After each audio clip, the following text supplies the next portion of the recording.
Hello students. तो आज हम शुरू करने वाले हैं अपना क्लास 12th का हिस्ट्री का चैप्टर नंबर 2, जिसका नाम है राजा, किसान और नगर। इस चैप्टर में हम बेसिकली हमारे देश में राजाओं महाराजाओं का कैसे उद्भव होता है और कौन कौन से राजा और कौन कौन से ताकतवर वंश आते हैं उसके बारे में इस चैप्टर में हम डिटेल में देखेंगे।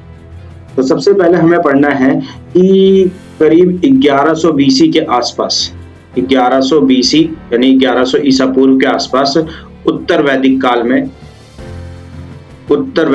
में पूरा का पूरा भारत 16 महाजनपदों में बटा हुआ था। तो 16 महाजनपदों का जिक्र हमें दो पुस्तकों से देखने को मिलता है। पहली पुस्तक का नाम है भगवती सूत्र, जो जैन धर्म का ग्रंथ माना गया है, जैन धर्म का ग्रंथ है। और दूसरा ग्रंथ है अंगुतर निकाय, जो बौद्ध धर्म का ग्रंथ है। उसमें हमें 16 महाजनपदों का जिक्र मिलता है। अभी जनपद क्या होते हैं? तो जैसे आज के समय में पूरा का पूरा भारत 28 राज्यों में बटा हुआ है, वैसे ही उत्तर वैदिक काल में हमारा पूरा का पूरा भारत 16 महाजनपदों में बटा हुआ था। अब ये 16 महाजनपद कौन से हैं? तो उनके नाम हमें याद होने चाहिए, बहुत ही इंपॉर्टेंट है। सबसे पहले अंग, अश्मक, अवंती, चेती, गांधार, काशी, कंबोज और कौशल। उसके बाद था कुरु, मगध, मल्ल, मत्स्य, सुरसेन, पांचाल, वाजी और वत्स। और इन 16 महाजनपदों में सबसे इंपॉर्टेंट था मगध। और इनका मैप भी याद होना चाहिए, मैप में भी ये पूछे जा सकते हैं। तो आपकी बुक में मैप बना हुआ है, मैं आपको दिखा देता हूँ। ये देखिए, ये पहले से मैंने मार्क कर रखा है। तो हमें चार चार करके याद करने हैं। सबसे पहला है अंग, ये रहा, फिर उसके बाद अश्मक, फिर उसके बाद अवंती और ये रहा चेती। तो चार पहले ये हो गए। फिर अगले चार गांधार, काशी, ये रहा गांधार, काशी, कंबोज और ये रहा कौशल। ये चार पहले याद होने चाहिए। चार चार करके याद करेंगे तो ज्यादा अच्छे से याद हो जाएंगे। सबसे पहले अंग, दूसरा अश्मक, अवंती, चेती, गांधार, काशी, कंबोज या कौशाम्बी या कौशल, ये हो गए 8। फिर उसके बाद कुरु, फिर उसके बाद मगध, सबसे इंपॉर्टेंट ये रहा मगध, फिर मल और उसके बाद मत्स्य, ये चार हो गए। फिर उसके बाद लास्ट चार हमें याद करने हैं। तो ये रहा सुरसेन, उसके बाद पांचाल, वाजी, ये रहा वाजी, ये देखिए वाजी, ये रहा, और उसके बाद वत्स, ये रहा 16। तो ये 16 महाजनपद है। इनकी लोकेशन आपको पता होना चाहिए, मैप वर्क के लिए इंपॉर्टेंट है। यहाँ से कोई भी महाजनपद आपसे पूछा जा सकता है। तो हमें ये 16 महाजनपदों का नाम याद करना है। और इन सभी में सबसे ज्यादा इंपॉर्टेंट कौन सा था? मगध था। और जो मगध था, इनकी राजधानियां भी थी इन 16 महाजनपदों की। जैसे आज के समय में हमारे 28 राज्य हैं तो उनकी राजधानियां होती हैं, तो ठीक उसी प्रकार से इनकी भी राजधानियां थी। तो जो मगध था, सबसे महत्वपूर्ण महाजनपद माना गया है और इसकी राजधानी थी राजगृह। क्या नाम थी? राजगृह या राजगृह। राजगृह या राजगृह, इसका मतलब होता है राजाओं का घर। लेकिन बाद में इसकी राजधानी चेंज हो जाती है और इसकी राजधानी पड़ जाती है पाटलिपुत्र। तो हमें मगध के बारे में बहुत अच्छे से पता होना चाहिए। तो मगध के बारे में कौन कौन से यहाँ पे मगध की गद्दी पे राजा आए हैं, उनके बारे में हमें डिटेल में यहाँ पे समझना है। तो ये चैप्टर का बेसिक है, अगर हम इसे समझेंगे तभी हमें चैप्टर बहुत अच्छे से समझ आएगा। तो कहा जाता है सबसे पहले द्वापर युग में, मतलब ऐसा जिक्र मिलता है कि द्वापर युग में सबसे पहले जो मगध की गद्दी है, मगध की गद्दी पे जरासंध नाम के राजा का शासन हुआ करता था। जरासंध, जिसको भीम ने मारा था, श्री कृष्ण ने युक्ति बताई थी और जरासंध को मारा था। तो सबसे पहले मगध की गद्दी पे इसी का ही जिक्र मिलता है। लेकिन हमें उतना पुराना नहीं पढ़ना है, हमें पढ़ना है 600 बीसी के बाद कौन कौन से राजा यहाँ पे आते हैं। क्योंकि ये जो 600 बीसी है या 6ठी शताब्दी ईसा पूर्व है, जिसको बोला गया 6ठी शताब्दी ईसा पूर्व, ये काल बहुत ही ज्यादा इंपॉर्टेंट माना गया है। तो इस काल से जो जो राजा आए हुए हैं उनके बारे में हमें पढ़ना है। तो सबसे पहले जो जिक्र देखने को मिलता है वो देखने को मिलता है हर्यक वंश यहाँ पे आया था। हर्यक वंश का आया था और यहाँ पे हर्यक वंश के सबसे पहले राजा थे बिंबिसार यहाँ के सबसे पहले राजा थे जिन्होंने मगध की गद्दी पे शासन किया था। और इन्होंने कब से कब तक शासन किया था? 558 बीसी से 491 बीसी तक शासन किया था और लगभग इन्होंने मगध की गद्दी पे 52 वर्षों तक शासन किया था। उसके बाद उनका पुत्र आता है जिसका नाम रहता है अजातशत्रु, ये राजा बनता है।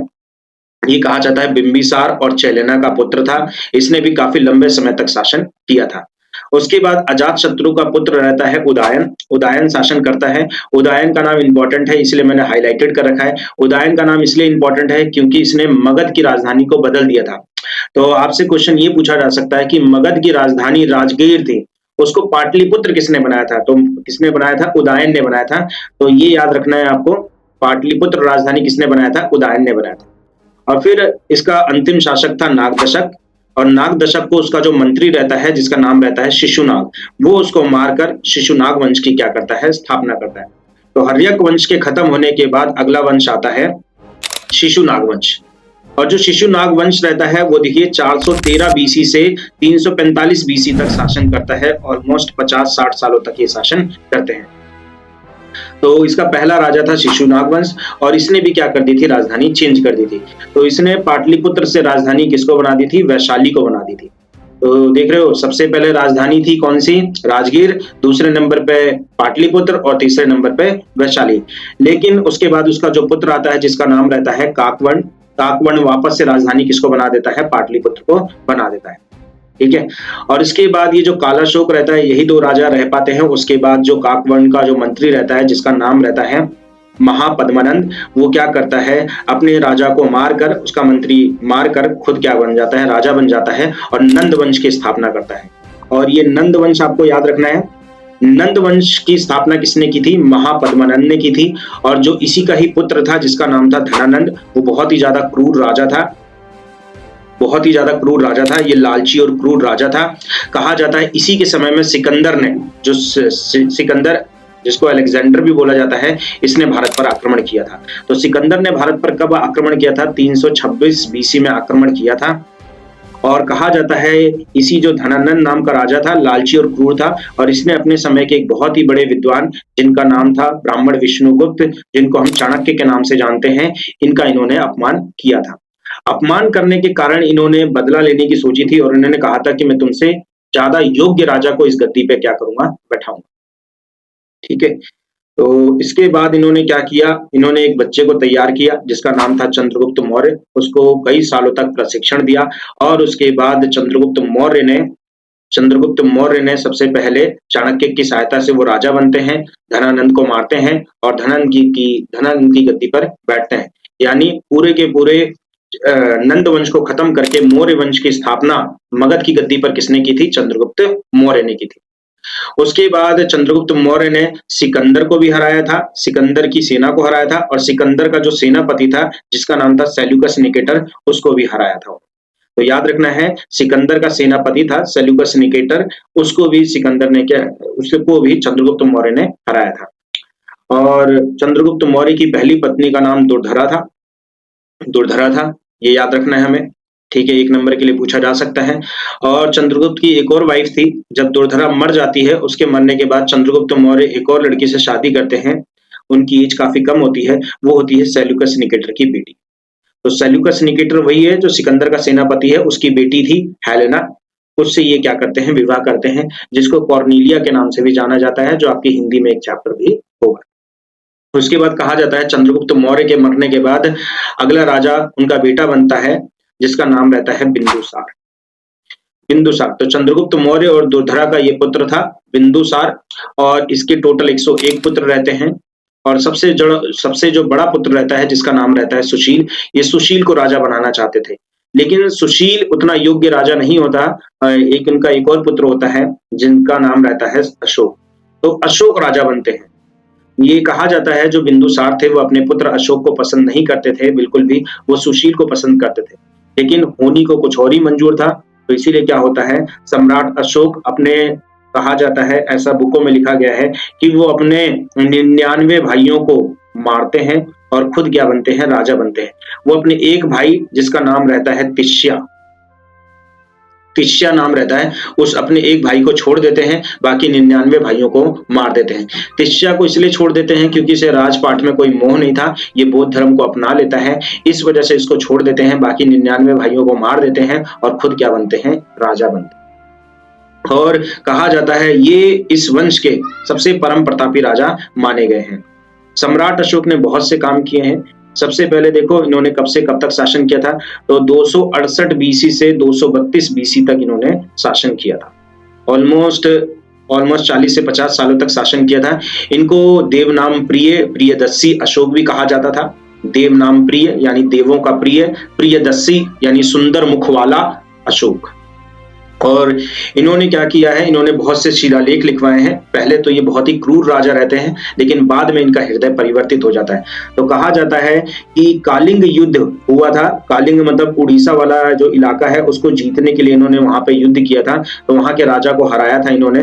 कालिंग का युद्ध, जिसको आज के समय में उड़ीसा कहा जाता है, यहाँ के राजा को हराया। और कहा जाता है इनको हरा तो दिया, ये जीत तो गए उड़ीसा को। उड़ीसा को इसलिए जीतना चाहते थे क्योंकि वो एक इंपॉर्टेंट सी रूट था, वहां से व्यापार बहुत अच्छे से हो सकता था। कालिंग के राजा सम्राट अशोक के सामने झुकने को तैयार नहीं थे, इसलिए सम्राट अशोक उन पर हमला कर देते हैं और उस साम्राज्य को जीत लेते हैं। लेकिन जीत तो लेते हैं उस साम्राज्य को, लेकिन कहा जाता है उसी युद्ध के कारण उनका हृदय परिवर्तित हो जाता है। वो जब युद्ध के मैदान में जाते हैं तो देखते हैं करीब 1.5 लाख लोगों को कैद किया गया है और करीब 1 लाख से ज्यादा लोगों को मार दिया गया है, उनकी मृत्यु हो गई है और उससे धरती पूरी की पूरी लाल हो गई है और इतना खून गिरा है कि धरती लाल हो गई है। इन सब चीजों को देखकर सम्राट अशोक का हृदय परिवर्तित हो जाता है और वो बौद्ध धर्म को अपना लेते हैं और वापस से कभी भी युद्ध ना करने की प्रण ले लेते हैं। और इन्होंने अपने समय में बौद्ध धर्म को काफी फैलाया। मतलब कहा जाता है जितना बौद्ध धर्म गौतम बुद्ध के समय में नहीं फैला था, सबसे ज्यादा सम्राट अशोक के समय में इन्होंने बौद्ध धर्म को बहुत ही ज्यादा क्या किया, फैलाया। और यहाँ तक कि इन्होंने अपने पुत्र महेंद्र को और अपनी पुत्री संघमित्रा को बौद्ध धर्म का प्रचार करने के लिए श्रीलंका और दक्षिण भारत में भेजा भी था। उसके बाद इनका अगला राजा आता है दशरथ मौर्य करके आता है। इनके बारे में ज्यादा नहीं है, बस नाम पता होना चाहिए। इस वंश का जो अंतिम शासक था उसका नाम था बृहदत्त। और कहा जाता है कि एक समय तो ऐसा आ गया था कि भारत में जो भगवत धर्म है यानी हिंदू धर्म है वो खतरे में पड़ गया था और बौद्ध धर्म बड़ी तेजी से फैलने लग गया था। तो हिंदू धर्म की वापस से स्थापना करने के लिए राजा आते हैं जो इन्हीं के बृहदत्त के मंत्री रहते हैं, जिनका नाम रहता है पुष्यमित्र शुंग। ये ब्राह्मण रहते हैं और ये वापस से हिंदू धर्म की स्थापना कर देते हैं, क्योंकि बौद्ध धर्म अपनाने के कारण ये मौर्य वंश के जितने भी राजा थे उन्होंने लड़ाई झगड़े की नीति को त्याग दिया था, जिससे इनका साम्राज्य कमजोर होने लग गया था। और इस चीज को देखते हुए पुष्यमित्र शुंग ने क्या किया, बृहदत्त की हत्या करके खुद को अपना राजा घोषित कर दिया। तो मौर्य वंश के बाद अगला जो वंश आता है उसका नाम रहता है शुंग वंश। ठीक है, शुंग वंश में भी अच्छे खासे राजा आते हैं, करीब 7 राजा आते हैं। काफी लंबे समय तक ये लोग शासन करते हैं। इसका अंतिम शासक था देवभूति शुंग। उसके बाद देवभूति की हत्या करके अगला वंश की स्थापना होती है काणव वंश की, जिसको काणव वंश कहा जाता है। इसके पहले राजा थे वासुदेव। तो हिस्ट्री में यही होता आया है, जितने भी मगध की गद्दी पे बैठे हैं, अंतिम शासक को उसके मंत्री ने ही मारा है और खुद को क्या बनाया है, अपना राजा बनाया है। तो वासुदेव काणव वंश की स्थापना करते हैं देवभूति की हत्या करके। इनके अंतिम शासक रहते हैं सुशर्मान काणव। और सुशर्मान काणों के जाने के बाद अगला जो वंश आता है उसका नाम है सातवाहन वंश। सातवाहन वंश के शासक रहते हैं शिमुख। और शिमुख ने क्या की थी, सुशर्मान की हत्या कर दी थी और हत्या करके खुद को राजा घोषित किया था। और उसके बाद कहा जाता है सातवाहन वंश ने करीब 450 वर्षों तक शासन किया। इस वंश के जो सबसे परम प्रतापी राजा माने गए हैं उनका नाम है गौतमी पुत्र श्री सतकर्णी। तो ये नाम आपको याद रखना है। सातवाहन वंश के सबसे प्रमुख राजा कौन थे, गौतमी पुत्र श्री सतकर्णी थे। और उनका नाम था श्री सतकर्णी। वो ज्यादातर मतलब जितने भी सातवाहन वंश में राजा हुए हैं वो अपने नाम के आगे अपनी माता का नाम लगाते हैं। तो माताओं को ज्यादा प्राथमिकता देते थे ये लोग, इसीलिए इनकी माता का नाम था गौतमी, इसलिए इन्होंने अपना नाम लगा दिया गौतमी पुत्र श्री सतकर्णी। तो ये सारे वंश आए हुए हैं। तो एक बार रिकॉल कर लेते हैं कौन कौन से वंश आए हुए हैं। तो ये याद करने की मैंने ट्रिक भी लिख रखी है। सबसे पहले हसीन, माशुक और का, और यहाँ पे सात। तो हा से हर्यक वंश सबसे पहले आया था, दूसरे नंबर पे शिशुनाग वंश आया था, तीसरे नंबर पे नंद वंश आया था। तो हर्यक वंश, शिशुनाग वंश, नंद वंश। और माँ से मौर्य वंश, शुंग वंश और काणव वंश, और लास्ट में 7 से सातवाहन वंश। तो ये जो राजा हुए हैं ये मगध की गद्दी पे आए हैं। तो इन 7 राजवंशों को हमें बहुत अच्छे से याद रखना है, क्रम वाइज याद रखना है, मिलान करने के लिए भी आ सकता है। इनके पहले राजा का नाम याद रखना है और कौन कौन से इंपॉर्टेंट राजा हुए हैं उनका नाम याद रखना है। तो हर्यक वंश, शिशुनाग वंश, नंद वंश। नंद वंश के बारे में याद रखना है, धनानंद को मार के चंद्रगुप्त मौर्य राजा बनता है और मौर्य वंश बहुत लंबे समय तक भारत पर शासन करता है। इनके जो सबसे परम प्रतापी राजा है वो चंद्रगुप्त मौर्य भी है और सम्राट अशोक भी है। सातवाहन वंश के राजा गौतमीपुत्र श्री सतकर्णी का नाम याद रखना है। उसके बाद समय बीतता है, कुछ समय के लिए उतने ताकतवर राजा नहीं होते, लेकिन 240 एडी में 240 मतलब ईसा के जन्म के 240 साल बाद एक और वंश की उत्पत्ति होती है जिसका नाम रहता है गुप्त वंश, और कहा जाता है ये भी ताकतवर राजवंश था। तो गुप्त वंश की स्थापना किसने की थी? श्री गुप्त ने की थी। उसके बाद अगले राजा आते हैं घटोत्कच। घटोत्कच अगले राजा आते हैं और घटोत्कच के राजा बनने के बाद उनके पुत्र अगले राजा बनते हैं जिनका नाम रहता है चंद्रगुप्त प्रथम। क्या नाम रहता है? चंद्रगुप्त प्रथम। तो कंफ्यूज नहीं होना है, वो मौर्य वंश के थे, उनका नाम था चंद्रगुप्त मौर्य। ये गुप्त वंश के हैं, इनका नाम है चंद्रगुप्त प्रथम। और कहा जाता है इन्होंने सबसे पहले अपने नाम के आगे महाराजा धीराज की उपाधि धारण की थी। उसके बाद चंद्रगुप्त मौर्य का जो पुत्र, चंद्रगुप्त प्रथम का जो पुत्र रहता है जिसका नाम रहता है समुद्रगुप्त, ये काफी परम प्रतापी राजा रहता है और काफी लंबे समय तक शासन करता है। 335 एडी से 375 एडी तक शासन करता है। ऑलमोस्ट 50 सालों से ऊपर तक ये 50 सालों तक ऊपर मतलब 40 से 50 सालों तक ये शासन करते हैं। और इनके बारे में आपको याद रखना है, आपकी बुक में भी इनके बारे में बहुत कुछ बताया गया है। तो समुद्रगुप्त को भारत का नेपोलियन कहा जाता है। नेपोलियन, तो आपको याद होगा क्लास 9th में आपने पढ़ा होगा, फ्रांस का राजा था नेपोलियन। जैसे नेपोलियन आज तक कोई भी लड़ाई नहीं हारा था, वैसे ही समुद्रगुप्त भी कोई भी लड़ाई नहीं हारे थे। इसलिए इन्हें एक उपाधि दी जाती है, भारत का नेपोलियन किसे बोला जाता है? समुद्रगुप्त को बोला जाता है। और कई लोग इनको कविराज भी बोलते हैं क्योंकि ये कविताएं और गाना भी, गीत भी बहुत अच्छा गाते थे। हर तरीके के साउंड इंस्ट्रूमेंट को बजा लेते थे, वाद्य यंत्रों को बजा लेते थे, इस वजह से इन्हें कविराज भी कहा जाता है। और कहा जाता है इनके समय में एक कवि थे जिनका नाम था हरिसेन। हरिसेन ने उनका उल्लेख करते हुए प्रयाग प्रशास्ति की रचना की है। तो आपसे ये पूछा जाएगा प्रयाग प्रशास्ति के रचयिता कौन है? तो हरिसेन है। और प्रयाग प्रशास्ति किसके लिए प्रसिद्ध है? तो समुद्रगुप्त की ख्याति के लिए प्रसिद्ध है। तो प्रयाग प्रशास्ति में समुद्रगुप्त के बारे में लिखा हुआ है। अब समुद्रगुप्त के दो पुत्र रहते हैं। समुद्रगुप्त के दो पुत्र रहते हैं, एक रहता है रामगुप्त और दूसरा रहता है चंद्रगुप्त। एक रहता है रामगुप्त और दूसरा रहता है चंद्रगुप्त। तो रामगुप्त बड़ा भाई था, इसलिए गद्दी इसको मिलती है। रामगुप्त को गद्दी मिल जाती है और चंद्रगुप्त को गद्दी नहीं मिलती है। अब रामगुप्त गद्दी तो बैठ तो जाता है, लेकिन ये एक कमजोर शासक रहता है। और कहा जाता है उस समय बाहर से आए हुए शक राजा होते हैं जो क्या करते हैं, साम्राज्य पर हमला करते हैं और रामगुप्त को हरा देते हैं।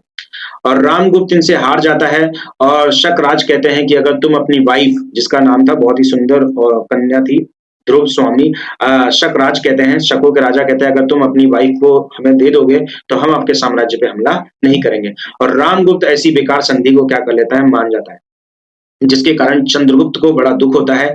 चंद्रगुप्त द्वितीय कहेंगे इसको। चंद्रगुप्त को बड़ा दुख होता है और वो क्या करता है, शकों से लड़ाई करता है और शकों को पराजित कर देता है और वापस अपनी भाभी को लेकर आता है। और कहा जाता है फिर यही साम्राज्य का राजा बन जाता है। तो यही साम्राज्य का वापस से क्या बन जाता है, राजा बन जाता है। और कहा जाता है कि ये अपने दादा, मतलब जो इसके दादा थे समुद्रगुप्त, इनसे भी ज्यादा शक्तिशाली ये राजा बनता है। इसको बोला जाता है चंद्रगुप्त द्वितीय या चंद्रगुप्त विक्रमादित्य बोला जाता है। तो आपने वो कहानी सुनी होगी, विक्रम और मुंजा वाली कहानी, विक्रम और बेताल वाली कहानी। तो ये वही राजा है, विक्रमादित्य की उपाधि इनको मिलती है। और कहा जाता है इन्होंने शकों को हराया था। और तो और इन्होंने जो मेहरौली का लौह स्तंभ है जो कुतुब मीनार के पास बना हुआ है, उस लौह स्तंभ की स्थापना भी इन्होंने की थी। वो एक विजय का प्रतीक था। लौह स्तंभ जो आज कुतुब मीनार के पास बसा हुआ है, मतलब कुतुब मीनार जहां पे है वहीं पे लौह स्तंभ आपको देखने को मिल जाएगा। सोचो, विदेशों से लोग उस लौह स्तंभ को देखने के लिए आते हैं। उसमें खास बात यह है कि उसको इस तरीके से बनाया गया है कि वो खुले छत के नीचे है, लेकिन आज तक लोहे का बना हुआ है, लेकिन आज तक उसमें जंग नहीं लगा। हमारे साइंटिस्टों को भी अभी तक ये टेक्नोलॉजी नहीं पता लगी है कि आखिर कैसे उन्होंने इस चीज का आविष्कार किया, मतलब कैसे बनाया उसको कि आज तक वो पूरे खुले छत के नीचे और उसमें जंग नहीं लगा। तो लौह स्तंभ इंपॉर्टेंट है, मेहरौली का है, दिल्ली में ही है, देखने जा सकते हो। और तो और चंद्रगुप्त के समय एक चीनी यात्री भी आया था जिसने भारत की यात्रा की थी, और चंद्रगुप्त का उन्होंने बहुत ही अच्छे से वर्णन किया है जिसका नाम है फाहिया। और कहा जाता है कि सबसे पहले नवरत्न नवरत्न अपने दरबार में रखने का रिवाज इसने शुरू किया था, चंद्रगुप्त द्वितीय विक्रमादित्य ने किया था। तो आपको याद है कि जैसे आपने पढ़ रखा होगा, सम्राट अकबर जो थे, जो मुगल वंश के राजा थे, उनके समय में नौ रत्न देखने को मिलते हैं। तो नौ रत्न का जो कॉन्सेप्ट है उन्होंने कॉपी किया था, और वो उन्होंने कॉपी कहाँ से किया था? चंद्रगुप्त विक्रमादित्य से किया था। तो सबसे पहले भारत में चंद्रगुप्त विक्रमादित्य ने अपने दरबार में नौ रत्न रखे थे। अब उनके दरबार में नौ रत्न कौन से थे? तो ये देखो, सबसे पहले कालिदास, जो संस्कृत के सबसे बड़े विद्वान थे, और इन्होंने एक नाटक लिखा था शकुंतलम, जो अब तक का सबसे फेमस नाटक हुआ था। इनके समय में वराह मिहिर थे, धनवंतरी थे, वेताल भट्ट थे। वेताल पचीसी की रचना की है, वेताल पंचविंशति की रचना की है। और तो और बहुत सारे विद्वान इनके समय में थे। तो इनका साम्राज्य काफी अच्छा था और काफी लंबे समय तक इन्होंने शासन किया है। ठीक है। और तो और ये इनके समय में एक और बहुत ही बड़े कवि रहे हैं, इनका नाम आपको याद होना चाहिए। उनका नाम है शूद्रक। शूद्रक शूद्रक गुप्त काल के सबसे अच्छे कवि माने गए हैं। और तो और इन्होंने एक नाटक की रचना की है जिसका नाम है मृच कटिकम। तो आपसे ये एग्जाम में पूछा जा सकता है, मृच कटिकम नाटक की रचना किसने की है? शूद्रक ने। और ये गुप्त काल के फेमस कवियों में से एक थे। और तो और बताया गया है, जो गुप्त काल था भारत का स्वर्णिम काल माना जाता है। सबसे ज्यादा सोने के सिक्के और भव्य सोने के सिक्के इसी गुप्त काल में ही हमें प्राप्त हुए हैं। तो भारत का स्वर्णिम काल माना जाता है। भारत सोने की चिड़िया कहलाता था इन्हीं के समय। और तो और इसके बाद जो अगले राजा आते हैं जिनका नाम रहता है कुमारगुप्त। और कुमारगुप्त नालंदा विश्वविद्यालय की स्थापना करते हैं जो बिहार में थी। नालंदा विश्वविद्यालय पूरे विश्व में प्रसिद्ध थी, पूरे विश्व से लोग पढ़ने के लिए आते थे। देख लो, इतना इंपॉर्टेंट था ये साम्राज्य। और इसके अंतिम राजा थे स्कंदगुप्त। उसके बाद इनके मरने के बाद एक और वंश आता है जिसका नाम रहता है वर्धन वंश। वर्धन वंश भी इंपॉर्टेंट है। 500 ईडी से 647 ईडी तक ऑलमोस्ट 150 वर्षों तक इन्होंने शासन किया था। इस वंश की जो स्थापना की थी वो किसने की थी? पुष्यभूति वर्धन ने की थी। पुष्यभूति वर्धन ने स्थापना की। उसके बाद उनके जो बेटे रहते हैं जिनका नाम रहता है प्रभाकर वर्धन, वो राजा बनते हैं। अब प्रभाकर वर्धन की 3 संतानें रहती हैं। सबसे बड़ी रहती है बेटी उनकी जिनका नाम था राजश्री, और उसके बाद उनका एक बेटा रहता है, बड़ा बेटा रहता है राजवर्धन रहता है, और उसके बाद उनका सबसे छोटा बेटा रहता है हर्षवर्धन। अब कहा जाता है कि जो राजश्री थी, ये जो उत्तर भारत है, उत्तर भारत में इनका शासन हुआ करता था। तो राजश्री का जो विवाह रहता है वो कन्नौज के राजा ग्रहवर्मा से हो जाता है। ठीक है। तो जो सबसे बड़ी पुत्री रहती है राजश्री, उसका विवाह ग्रहवर्मा से हो जाता है। और ग्रहवर्मा की दुश्मनी चल रही थी मालवा के राजा देवगुप्त से। मैं आपको मैप में समझाता हूँ, ज्यादा अच्छे से समझ आएगा। तो ये देखिए, ये रहा थानेश्वर। थानेश्वर में शासन चल रहा है प्रभाकर वर्धन का। प्रभाकर वर्धन की 3 संतानें हैं, मैंने बताया। सबसे पहली है राजश्री, उसके बाद है राजवर्धन, और उसके बाद है हर्षवर्धन। इनका शासन चल रहा है। अब जो राजश्री रहती है, राजश्री का जो विवाह रहता है वो कन्नौज के राजा ग्रहवर्मा से हो जाता है। ग्रहवर्मा से, पड़ोस में है, तो कन्नौज के राजा ग्रहवर्मा से इनका विवाह हो जाता है। और जो ग्रहवर्मा है, ग्रहवर्मा की जो दुश्मनी रहती है वो मालवा के राजा देवगुप्त से रहती है। तो क्या होता है, देवगुप्त मारने की प्लानिंग कर रहा था ग्रहवर्मा को, तो नहीं मार पा रहा था। लेकिन जब राजश्री का विवाह हो जाता है ग्रहवर्मा से, तब वो ग्रहवर्मा को क्या कर देता है? मार देता है। तो ग्रहवर्मा को खत्म कर देता है, और देवगुप्त क्या कर लेता है? कन्नौज पर शासन कर लेता है, कन्नौज पर कब्जा कर लेता है। अब जैसे ही ये बात पता लगती है राजवर्धन को कि भैया उसके जीजा को मार दिया गया है, तो जो राजवर्धन रहता है, राजवर्धन, वो क्या कर देता है? हमला कर देता है और देवगुप्त को मार देता है। देवगुप्त को खत्म कर देता है। और देवगुप्त को खत्म कर देता है तो कन्नौज और मालवा पे अब किसका कब्जा हो गया? राजवर्धन का कब्जा हो गया। अब राजवर्धन शासन कर रहा था, लेकिन यहीं पे देवगुप्त का दोस्त रहता है जिसका नाम रहता है शशांक। तो ये जो शशांक रहता है, ये अपने दोस्त का बदला लेना चाहता था, इसलिए ये क्या करता है? धोखे से राजवर्धन को मार देता है। राजवर्धन को क्या कर देता है? धोखे से मार देता है। और इस पूरे इलाके पे उसका क्या हो जाता है? कब्जा हो जाता है शशांक का। लेकिन फिर हर्षवर्धन बचता है, और हर्षवर्धन क्या करता है, शशांक को मार देता है और इतने बड़े साम्राज्य की क्या करता है, रचना करता है। तो ये जो इतना बड़ा आपको साम्राज्य दिख रहा है, ये वर्धन हर्षवर्धन ने इतना बड़ा साम्राज्य की क्या की थी, स्थापना की। तो एक बार दोबारा से समझा देता हूँ। यहाँ पे शासन था वर्धन वंश का। कन्नौज के राजा थे ग्रहवर्मा। कन्नौज के राजा ग्रहवर्मा से राजश्री का विवाह होता है और जैसे ही विवाह होता है, विवाह के तुरंत बाद जो मालवा के राजा होते हैं जिनका नाम रहता है देवगुप्त, वो ग्रहवर्मा को मार देते हैं और इस इलाके पे कब्जा कर लेते हैं। फिर राजवर्धन क्या करता है, देवगुप्त को मार देता है और फिर देवगुप्त का जो दोस्त रहता है जिसका नाम रहता है शशांक, वो क्या कर देता है, राजवर्धन को धोखे से मार देता है।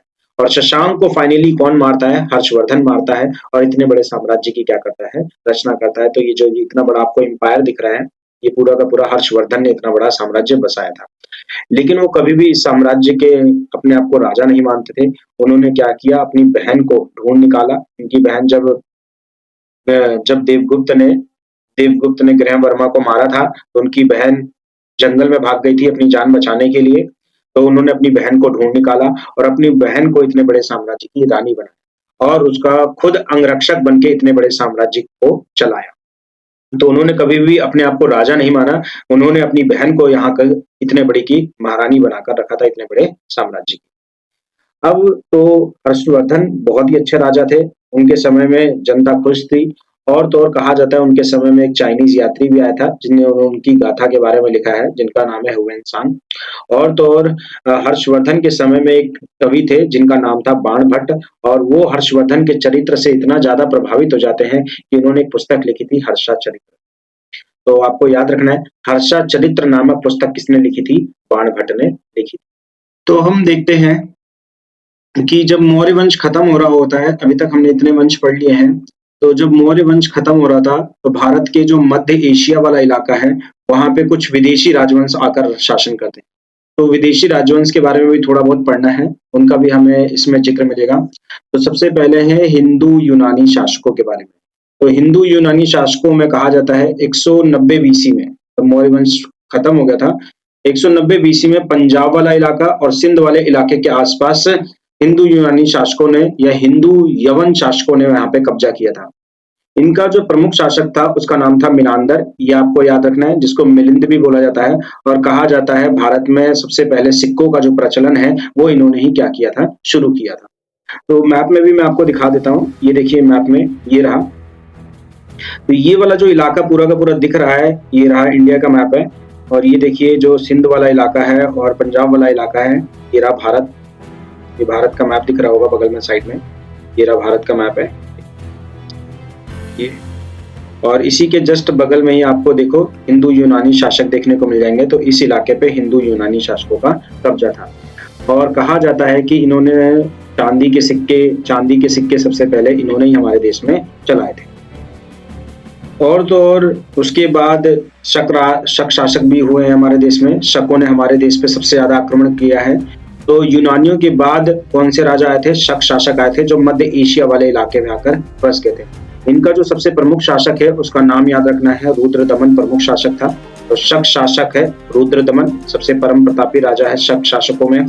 और इसने कहा जाता है हमारे यहाँ सुदर्शन झील थी, उस सुदर्शन झील की मरम्मत करवाई थी किसने, रुद्रदमन ने। तो आपको ये याद रखना है, सुदर्शन झील की मरम्मत, उसकी देखरेख किसने करवाई थी, रुद्रदमन ने। तो शकों ने भी हमारे देश पे काफी समय से राजाओं को परेशान किया है और उन पर हमला किया है। तो दिखाता हूँ मैप में आपको मैं, ये रहे शक राजा, ये रहे शकों का शासन, ये रहा शकिस्तान, ठीक है। ये वाला पूरा का पूरा जो इलाका है भारत का, देखो भारत के मैप में ये वाला जो इलाका दिख रहा है, ये पूरा शकों का शासन रहा है। और कहा जाता था धीरे धीरे ये जो शक है वो धीरे धीरे इस इलाके में भी, मतलब मध्य भारत में भी बस गए थे, धीरे धीरे पूरे के इलाकों को कब्जा कर लिया था। मतलब ये लोग बाहर से आए थे और भारत पर हमला करते थे, उन इलाकों का वो अपने कब्जे में ले लेते थे। जैसे मैंने बताया था चंद्रगुप्त द्वितीय विक्रमादित्य के समय पे जो बड़ा भाई था उस पर शकों ने हमला कर दिया था और उसे हरा दिया था। तो ये इस वाले इलाके पे, मतलब उत्तर भारत का जो इलाका है, जो पाकिस्तान वाला इलाका है, पंजाब वाला इलाका है, उस पे शक राजा हुए हैं, ये आपको याद रखना है। और शकों के जो प्रमुख राजा हैं रुद्रदमन, उनका नाम याद रखना है आपको।